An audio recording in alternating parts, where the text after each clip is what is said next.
करने से पहले मैं आप सबको प्रणाम करता हूं रोज। क्यों करता हूं? क्योंकि जो श्रोता होता है वही भगवान का स्वरूप बन जाता है। भगवान की कथा कहने वाला, भगवान की कथा सुनने वाला दोनों ही एक समान होते हैं, दोनों का बराबर सम्मान होता है। अरणी के गर्भ से तोता बाहर नहीं आता डर के मारे।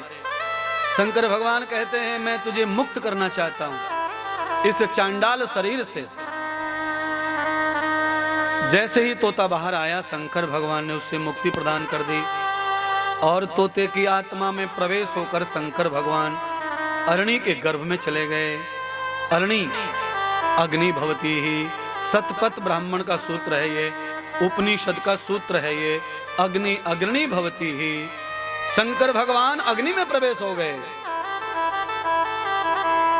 और अरणी के गर्भ में चले गए। महाराज अरणी माता ध्यान करने लगी, शंकर भगवान का गर्भ को धारण कर लिया और ध्यान कर रही हैं। यद जाताम तदम पुरुषम जाताम में दर्शनम। ध्यान में क्या देखती हैं?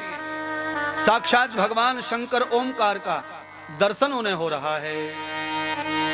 आचार्य की पदवी पाकर के उनका पुत्र कथा सुना रहा है, ऐसा ही ध्यान में दर्शन हो रहा है। 1 साल 2 साल 3 साल 4 साल 10 साल 11 साल 12 साल गर्भ धारण करे हो गए, पर लाला बाहर नहीं आते। गर्भ धारण कर लिया है पर बालक को जन्म देने का अवसर नहीं आ रहा है। सारे चंद्रमा सूरज आदि देवता धरती लोक पर आए और भगवान ब्रह्मा और विष्णु के चरणों में बैठकर प्रार्थना करने लगे, हे देव ये क्या अतुति हो रही है?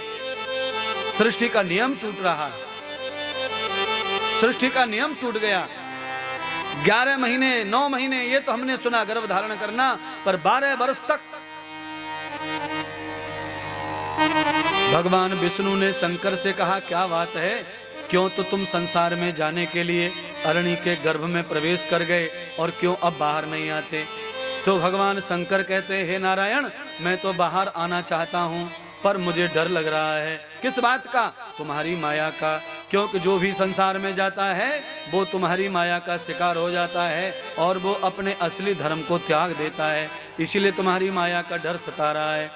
भगवान नारायण कहते हे भोलेनाथ तुम तो मेरी कथा मेरे चरित्र गाने जा रहे हो, जब तुम्हारा उद्देश्य मेरा नाम लेना है तो फिर मेरी माया तुम्हें कभी सताने वाली नहीं।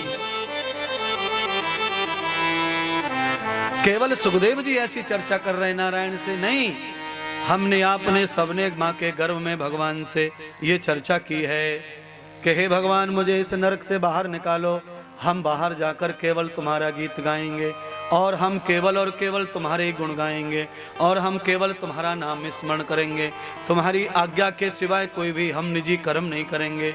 ऐसे हम सब कह के आते हैं, पर जैसे ही माया आती है और माया के रूप में चाची काकी ताई मौसियाँ आती हैं, वो फिर हमें संसार में भगवान के कार्यों में लगने नहीं देती हैं।